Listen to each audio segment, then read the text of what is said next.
Hem celebrat els berenars saludables amb les 4 escoles de la Llagosta. Avui és l'últim amb l'escola Gilpe, hem estat també amb els companys de la Joan Maragall, les Planes i Sagrada Família, presentant a les famílies el projecte Òrbita. Quan va començar el curs vam anar a presentar el projecte a les reunions d'inici de curs a les escoles, després hem anat fent un treball telemàtic amb les especialistes d'educació física de les diferents escoles i a partir d'aquest mes de febrer que podrem fer per fi, ja passada la pandèmia, una formació presencial, també de l'equip d'atenció primària, i es desplegarà el projecte Sisma a les escoles.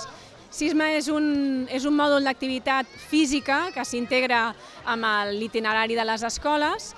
i que desenvolupa activitats per poder potenciar l'alimentació saludable, l'activitat física,